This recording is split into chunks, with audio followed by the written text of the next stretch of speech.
I'm Daphne Richards, and this is Augie.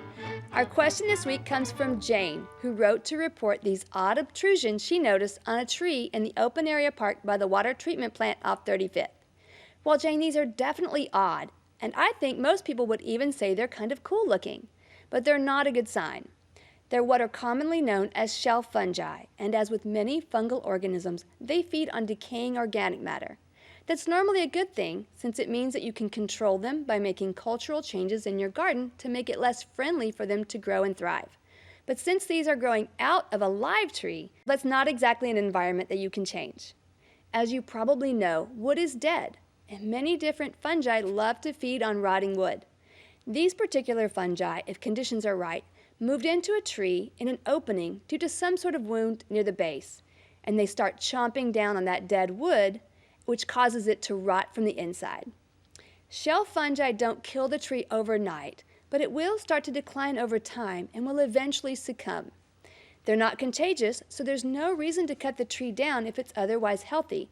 Just watch for signs that it's starting to decline more quickly and cut it down once it becomes too unsightly or turns into a potential hazard.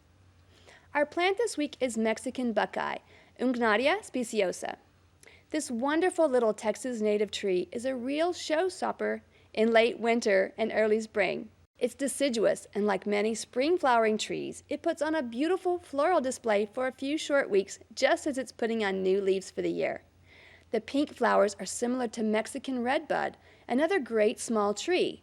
But the special thing about Mexican buckeye is that it's an understory tree, meaning that it grows great in bright shade.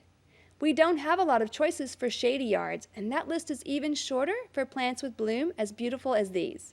It can also take a sunny spot in your garden where it will get a little bit bigger, up to 30 feet tall. It has a shrubby, multi-trunked habit, but you can easily tame that to a single trunk if you want it to be more tree-like.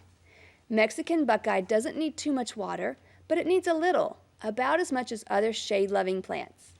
It can take slightly heavy soil, but it prefers good drainage or even soil that's a little on the porous side.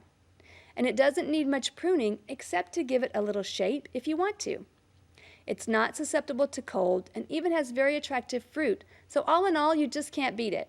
Our viewer picture this week comes from Jean Warner of her lovely summer-blooming crepe myrtle. We love to hear from you, so please visit us at klru.org/ctg to send us your questions and plants from your garden.